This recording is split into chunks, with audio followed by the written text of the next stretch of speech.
holding up. But let's welcome our special guest for Women's Day on board now. We have Shibani Sircar, Senior Executive Vice President, Fund Manager and Head of Equity Research, Kotak Mahindra AMC, joining right in. Warm welcome to you, Shibani, and thank you so much for taking the time out. We are celebrating Women's Day one day ahead, and we will continue to celebrate through the weekend as well. Happy Women's Day to you. And I hope that you continue to inspire a whole lot of women into their investment journey, just the way you have been. And I want to first start off by asking you, what's the biggest investment tip that you got in your own life, or you have, probably gotten an inspiration from, so that you can pass that on to all our women viewers today? Hi, good morning. Wonderful to be on your show, and a very happy Women's Day in advance to you and to all the viewers out there as well. So I think one of the biggest tips, or possibly advice, if I may coin it that way, that I have received is that every bit counts in terms of how you start your investment journey. So what that means is sometimes we believe that, especially when we are starting off young, we are not able to save much, and we believe that, a small amount doesn't really matter in the longer run. But that's where I differ. Every small bit of savings and that which you invest makes a long difference, and especially in the long term, that helps you create wealth. So therefore, I would say start early, start saving, and saving is not just enough. You need to save and invest, and that's how you create wealth in the long run. Right. But when we talk about stock markets, there is so much more awareness today than many years ago. A lot of women, earners, they want to now use their money, take their own decisions as well, even if it is, toying with the idea of riskier assets, which have been always seen as like equity markets for that instance. I see a lot more women wanting to look to trade. Even my mother, she used to tell me that, I have retired now. Can you tell me how do I start trading? I can just sit at home and I can start trading. So, I had to really tell her that, it does not work like that. You have to first understand, why don't you start with mutual funds first? But, what is it that you advise to all the women who really want to, invest in equities? What would you say? Yeah, so one key mantra that I always keep in mind when I'm investing or when I'm looking at equity markets is time in the market is far more important than timing the market, which means that you should invest and not trade. Trading is something that requires a lot of skill, research, etc. And therefore look at investments on a more disciplined long-term approach. The second factor is look at your overall investment philosophy, look at your asset allocation in line with what your goals are and what your risk appetite is and what is the time horizon that you are willing to invest for. And therefore, your asset allocation strategy has to be based on those key parameters. The third aspect that I always keep in mind is that there are three key buckets that you need to plan for when you're looking at your overall financial planning. First is, your risk mitigation, where you need to have insurance for term insurance, or you need to have health insurance. The second is have a bucket, which is your contingency bucket, where, life is uncertain. You never know when you need a plan B or a contingency fund, and therefore keep some money, which can be invested, for instance, in liquid mutual funds, which helps you in times of need. The third bucket is your long-term investment planning, where, as we were discussing, depending upon what your investment goals are, decide upon an asset allocation bucket between debt, equity, gold, etc. Always remember that invest for the long term and stay disciplined. And one thing that I always possibly discuss with most of our investors, though it's been said very often, but I still believe that SIPs is the best way to keep investing and stay disciplined in terms of long-term wealth creation. That's a wonderful way to put it, and I hope this has really benefited a large audience of ours who are still thinking as to how should you be beginning to manage your finances and where should you begin when it comes to investments. SIP continues to be a great way.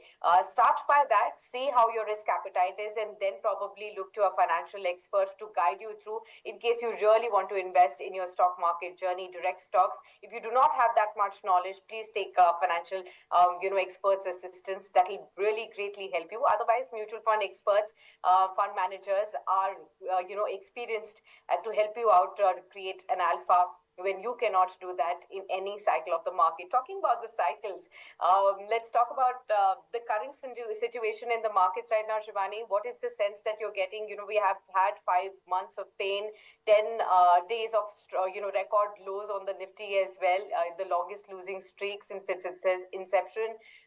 Now, after that, there was some sign of reversal. Was it a dead cat bounce, or is there an indication that probably the markets have made a bottom?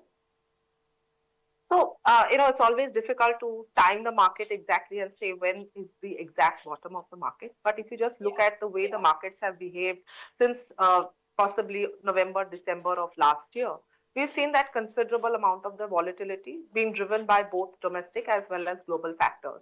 Now, some of these uncertainties still remain in the market, and that's something that we need to take cognizance of. So, especially when it comes to global factors, which include geopolitical risks, the tariff related uncertainties, some of them still exist. On the domestic front, I think one of the key drivers for our markets have been corporate earnings. And as we have discussed earlier in your show, last couple of quarters, we've seen corporate earnings come off. And therefore, for our markets, Q4 and then Q1 of next financial year, in terms of corporate earnings, will have a significant bearing. So that's something to watch out for. Now, when you look at the market construct, clearly the headline indices have corrected, but at a stock level, we've seen correction being even sharper. And today, when you look at valuations across different segments of the market, the Nifty, which is the large cap index, is now trading at multiples which are lower than its long-term average.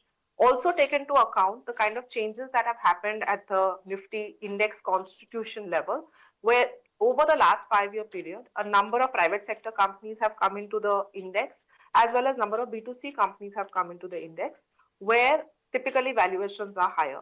Keeping all of that in mind, today our belief is that large caps are trading at multiples where risk reward is favorable, and therefore the bent of the portfolio is more towards large cap.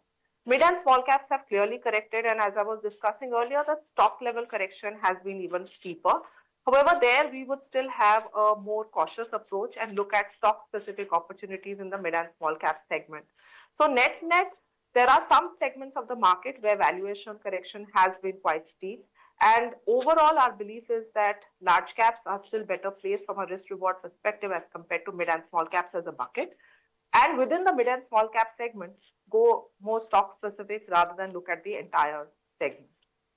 Okay, got that. Now, Shibani, I want to also get into sense, a large part of this correction also has to do with, the changes in the policy decisions in the US, the mother market as well, and what could that mean for the global economy at large and for global markets, including India. Off late, we've been seeing a heightened action on, Trump tariffs, and that's on an everyday basis. We are getting an updated statement, and the markets are reacting that way. Tell us, in your sense, for somebody who's a long-term investor, how much importance does one need to really give to their own core portfolio, the way they are investing, looking at the kind of market reactions that we are on an everyday basis because of these external shocks? Yeah, so I think, after having spent more than 2 decades in the equity markets, one factor that I've learned is that there is a lot of news daily and there is a lot of market volatility. Being an equity market investor, you have to be prepared for volatility. But when you look at markets over the last 2 decades, despite very severe shocks that our market has gone through, over a period of time, there has been wealth creation. So, for instance, we've gone through the 2007-8 period, the 2013 period, 2018 and 2020. And these have been severe shocks that have impacted the market. We are now also going through a period of turbulence, primarily because of geopolitical risks, some of the uncertainties related to tariffs, etc. Having said that, when you look at Indian markets, there are a few key things to look at. One, when you look at FY26, corporate earnings growth is expected to revive and be somewhere in the mid-teens, which is what the consensus is building in at this point in time. So hopefully FY26 will be a better year from an earnings perspective. Secondly, if you look at GDP growth, we continue to be among the fastest growing large economies of the world. The third factor is corporate sector balance sheets as well as banking sector balance sheets are possibly the healthiest that they have been in the history, which means that leverage is extremely low. So despite the fact that there is global uncertainty, India corporate in terms of their balance sheet health is possibly very, very well placed. So there are structural positives from the market construct. And in this sort of a market, in order to navigate volatility, one needs to look at a few key factors. One, earnings visibility becomes extremely important, and therefore look at companies where you do have earnings visibility and look at those particular segments. The second is don't chase momentum, look at valuations, and reasonable valuations become extremely important. And the third factor is look at companies where there's adequate liquidity, where free float is high, and where valuations are not elevated just because of lack of liquidity or low float. So these are some key factors that we are keeping in mind. And net on a construct perspective, we still believe that large caps at this point in time are still better placed than mid and small caps. So that's how we are really approaching the market. Of course, the near-term uncertainty with respect to tariff is likely to continue for some time, and that's Yeah. something that we will have to navigate. Okay, we'll start looking at some of the key sectors and themes, and you could probably guide us as to how things may shape up for these particular sectors now going forward. What we've seen is, at least in the banks and the financials, there has been relative underperformance when it comes to the overall markets right now. Even when, at the beginning of this calendar year, the consensus space that everybody was looking at for reversals is the banking and the financial space as well. Do you think this is giving us a good opportunity to start accumulating some stocks here within across private PSU banks or even the financial services space? What exactly is still weighing on the sentiments as far as this space is concerned, and when do you see a strong reversal? So when you look at the banking sector, over the last 1 year, the sector has seen significant headwinds. And I must admit that not all of the headwinds have gone away for the sector. Credit growth, for instance, still continues to be in the range of about 10-11%. Deposit growth has also remained muted, though now the gap between deposit and credit growth has narrowed, and that has caught up. With rate cuts, there will be some incremental margin pressures because as banks cut lending yields, the repricing on the deposit side happens with a lag. So near term, you will possibly see some amount of margins coming off because of rate cuts. Asset quality has been patchy in parts, which means that some segments of unsecured lending, MFI, etc., have seen higher stress and higher credit costs. Now, in this sort of an environment, our belief is that the large private banks are still very well placed. Here, risk reward is in your favor. Valuations are below their long term average multiples on a 1 year forward price to book basis. Return on equity for this segment is higher than what it was 5 years ago. These banks, remember, are well capitalized. They have high provisioning coverage ratio. And also, despite asset quality stress in some pockets, these banks have well diversified loan book, which means that their credit costs have also been largely stable. And they continue to grow slightly ahead of the industry as far as loans are concerned. In this sort of an environment, our hope is that liquidity starts to at least improve from current levels and regulatory action possibly helps in that form. And in overall, as a pack, the larger private sector banks should be better placed, especially given their current valuation. So with the respect to the rest of the segment, some of the large PSU banks will also be fairly well placed and valuations have also corrected. Within NBFCs, we have been selective. We've looked at some of the larger NBFCs with a more diversified loan book with strong parentage and capital, which are today trading at reasonable valuations. But overall in the banking sector, the preference is for the larger private banks and a select few large public sector banks, which appear to be better placed in this current environment, given that there are some headwinds which still remain. Okay. The other space is IT. Again, that's been facing a lot of volatility. That is being also facing a lot of uncertainty again from the external shocks again. What is your approach here in the IT space? How would you assess the current valuations and the opportunities going forward? So IT as a sector was, in fact, outperforming, but of late the sector has seen some degree of underperformance. But our thought on IT is twofold. One, we believe that for Indian IT services player, the adoption of AI and as overall globe moves from just talking about AI to actually adopting AI as far as their businesses are concerned, Indian IT services players have a large role to play, especially in terms of data migration to the cloud, in overall integration in terms of enterprise level AI integration. So all of these means that there is a long-term opportunity set for players who are able to adopt and able to provide solutions to their clients. The second is what's happening in the near term. Our belief is that incrementally, discretionary spends should start to come back. In the last 3 years, we've seen that discretionary tech spends have been virtually absent. The pace of improvement will be slow and gradual, so it's not going to be a V-shaped recovery.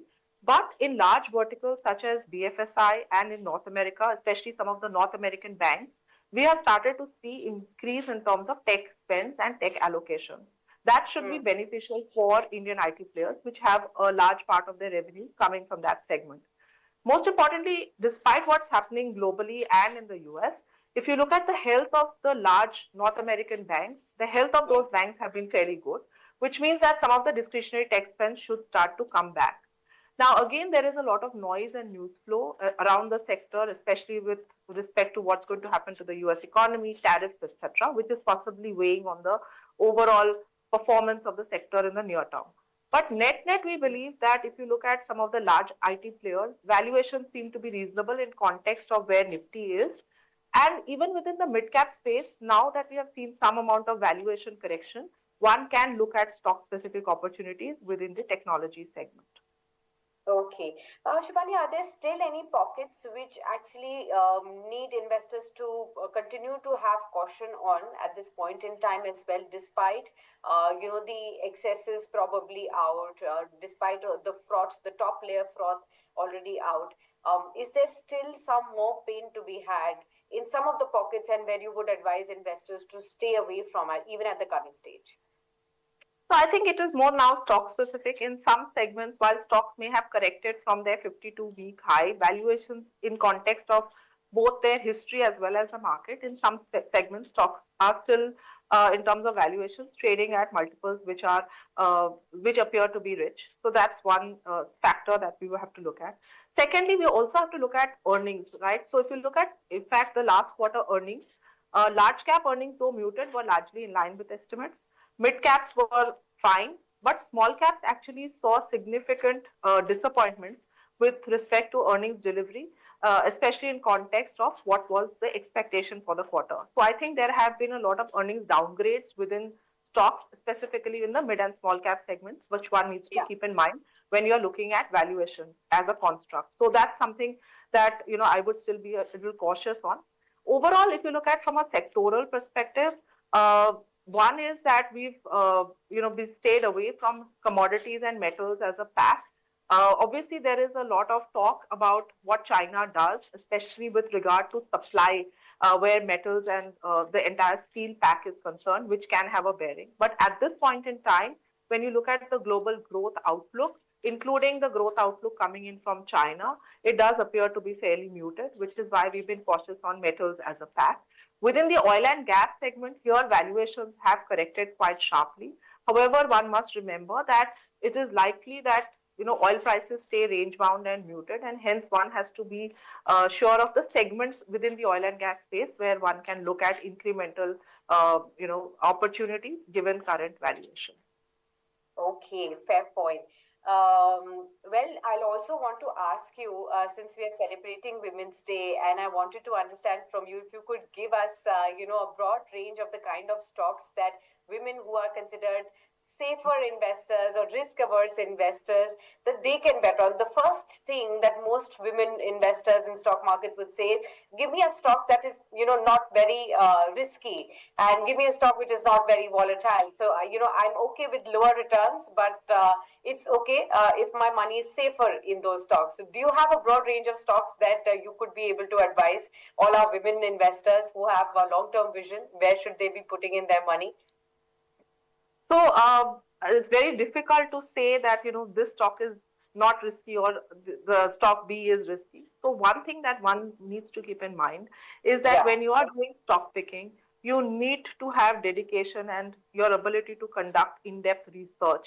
And what I keep telling most of our investors is that if you don't have that dedication to look at stocks in depth, to read annual reports, to understand balance sheets, cash flows, earnings and valuations, management quality, then you let the professionals in terms of the mutual fund industry help you, and you look at mutual funds as an alternative to look at individual stocks. As we were discussing earlier, my mantra towards investing remains that invest for the long term, do your research, avoid trading in and out, look at investing over trading.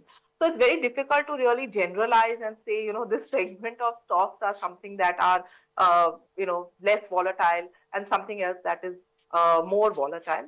I think what we've also seen, and if you look at markets over the last 20-year period, every year or every few years, there is considerable amount of sector rotation. And that's Yeah. where, again, research comes into play. I think research is the backbone of stock picking. Look at fundamentals, look at cash flows, look at bottom line, and do your work. And of course, as we say that when you look at stocks, you are not just buying stocks, you are buying businesses. And therefore, Yes. be able to evaluate a business in terms of its scalability, sustainability, as well as management quality. Fair point. I hope this has really given all those points to really identify the right investment opportunities to all our women. There's one question that we've got from one of our viewers, and I'm going to be putting that across to you towards the end. And this is from Sunita Yadav. She is from Kuravali in Uttar Pradesh. इनका हिंदी में सवाल है, so I will just say it like that. क्या हम stock market या फिर crypto market में trading को करियर बना सकते हैं? ये सवाल आया है हमारे पास सुनीता का. क्या आप कहना चाहेंगे, शिबानी? देखिए, क्रिप्टो मार्केट में तो मेरा कोई व्यू ही नहीं है, तो वो मार्केट मुझे समझ में नहीं आता है, तो मैं क्रिप्टो मार्केट के बारे में तो कुछ कह नहीं सकती. स्टॉक मार्केट जैसे हम डिस्कस कर रहे थे, ट्रेडिंग ओरिएंटेशन नहीं, इन्वेस्टमेंट ओरिएंटेशन होना चाहिए स्टॉक मार्केट के लिए. स्टॉक्स में आप जब इन्वेस्ट करते हैं, एक तो आपका कैपेबिलिटी होना चाहिए कि आप उन स्टॉक्स, उन बिजनेसेस को समझे, लॉन्ग टर्म उन बिजनेसेस के आउटलुक को समझे, और जो कंपनीज के मैनेजमेंट है, जो कंपनीज चला रहे हैं, उनको समझे कि उनका विजन कैसा है, उनका एग्जीक्यूशन ट्रैक रिकॉर्ड कैसा है. तो स्टॉक पिकिंग में काफी रिसर्च होता है उस स्टॉक्स को समझने के लिए. और अगर आपके पास रिसर्च कैपेबिलिटीज नहीं है, या आप उतना टाइम डेडिकेट नहीं कर पाते हैं रिसर्च, तो mutual funds are obviously a better way to look at your long term investment horizon. Okay, got that. I hope Sunita ji आपको अपने सवाल का जवाब यहाँ मिला होगा. बहुत बहुत शुक्रिया. Thank you so much Shibani ji for being with us on the show, and I wish you yet again a very happy International Women's Day. May this year turn out to be a great one for you and for your loved ones as well. So thank you so much for being with us, and we look forward to having you more often on Business Today. Thank you very much, and lovely to be on your show, and look forward to the next interaction. Thank you. Thank you so much, Shibani. If you like the video, do like, comment, share and subscribe.